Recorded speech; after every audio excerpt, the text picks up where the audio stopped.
warahmatullahi wabarakatuh. Perkenalkan, saya Etika Merliani, NPM C1C0233. Baiklah, pada pertemuan kali ini saya akan menjelaskan tentang contingent liabilitas and provision. Contingent liabilitas atau kewajiban bersyarat. Kalau kewajiban atau kewajiban pasti itu sudah bisa ditentukan kapan dan berapa jumlah yang akan dibayar di masa yang akan mendatang. Nah, kalau untuk kewajiban bersyarat atau contingent liabilitas, jumlah dan kapan terjadinya kewajiban tersebut belum bisa dipastikan karena tergantung pada peristiwa di kemudian hari. Maka itu dikatakan dengan kewajiban bersyarat. Selanjutnya, akuntansi untuk kewajiban bersyarat ini tergantung pada tingkat kejadiannya. Yang pertama yaitu ada remote. Kalau remote ini tingkat keterjadiannya sangat rendah. Beberapa buku menyebutkan bahwa kurang dari 5% dan tidak akan menimbulkan kewajiban bagi perusahaan.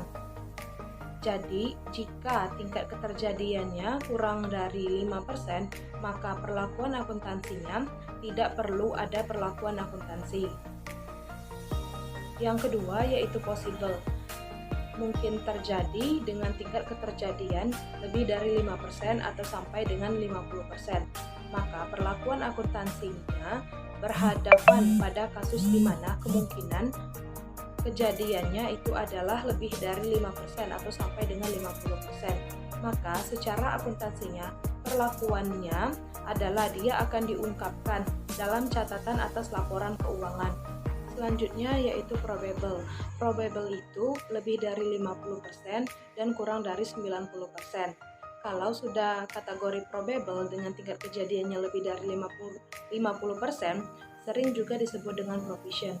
Jadi, yang dikatakan provision adalah kewajiban bersyarat, di mana tingkat keterjadiannya lebih dari 50%. Dan untuk perlakuan akuntansinya, maka harus diakui dan harus ada pengakuan. Kalau ada pengakuan, pasti ada pengukuran. Dan kalau ada pengukuran, pasti ada pencatatan. Kalau dicatat, sudah pasti diungkapkan dalam laporan keuangan. Selanjutnya yaitu pasti yang lebih tinggi dari 90% tapi tidak sampai dengan 100%. Karena jika sampai dengan 100%, maka itu bukan lagi disebut contingent liability, maka sudah menjadi kewajiban pasti. Penyebab munculnya kewajiban bersyarat ada dua kelompok. Yang pertama, kewajiban bersyarat muncul karena memang ada secara legal, secara litigasi, dan secara hukum. Yang kedua yaitu kewajiban bersyarat muncul karena ada konstruktif, yaitu terkait dengan kebijakan perusahaan dan perusahaan sudah menetapkan suatu kebijakan. Macam-macam provision, yang pertama yaitu litigasi lawsuit, yang kedua garansi atau waran, dan yang ketiga ada premium atau hadiah. Untuk contingent liabilitas, perlakuan akuntansinya tergantung pada tingkat keterjadiannya. Untuk menentukan tingkat keterjadiannya tidak boleh asal-asalan. Kita harus berdasarkan, yang pertama yaitu harus berdasarkan ahlinya yang memahami tingkat keterjadian provision berdasarkan pengalaman-pengalaman tahun sebelumnya. Kemudian yang berikutnya pengukurannya harus diestimasi melalui suatu pengukuran yang andal. Contoh provision yang pertama ada lawsuit atau gugatan hukum, yang kedua ada garansi atau waram, selanjutnya ada consideration payable, dan kewajiban bersyarat atau provision yang muncul karena terkait dengan lingkungan. Kemudian ada one loss contract, dan yang terakhir yaitu restructuring. Kemudian penjelasan bahwa provision itu bisa timbul karena litigasi, dan satu lagi provision akan timbul karena consideration. Nah, kalau yang timbul karena litigasi, maka harus mempertimbangkan apakah kita tahun ini akan mengakui sebagai provision. Untuk bisa mengakui itu sebagai provision, maka harus ada beberapa yang harus kita pertimbangkan. Yang pertama, apakah kemungkinan kewajiban itu akan terjadi dan dapat diukur untuk tahun sekarang. Kemudian, apakah memang ada kemungkinan besar bahwa itu akan membawa kerugian?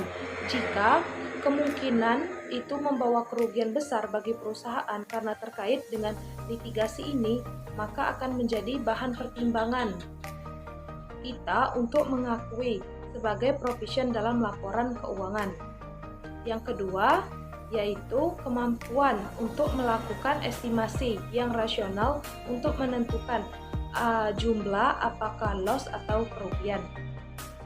Kesimpulannya, jika kedua poin yang pertama yaitu degree of probability, apakah kejadian ini atau peristiwa ini mungkin tidak diajukan sebagai gugatan kalau seandainya suatu peristiwa sangat lemah di mata hukum untuk bisa digugat, maka akan aman-aman saja dan tidak perlu untuk berlanjut ke bagian yang kedua. Tapi, jika kedua ini terpenuhi dan kerugian itu dapat diestimasi berapa jumlah kerugiannya dan kejadian bahwa kita akan muncul kewajiban, itu dapat kita tentukan pada tanggal laporan keuangan atau sebelum tanggal laporan keuangan. Maka kita harus mengakui itu sebagai liabilitas atau sebagai provision. Selanjutnya, yaitu untuk waranti atau garansi. Biasanya, kalau kita menjual suatu produk, maka biasanya akan memberikan layanan berupa bunga jual. Bunga jual bisa berupa garansi. Nah, kalau garansi ini ada yang sifatnya melekat dalam suatu produk dan ada juga garansi ini harus berbayar. Tipe-tipe waranti yang pertama yaitu assurance debt warranty.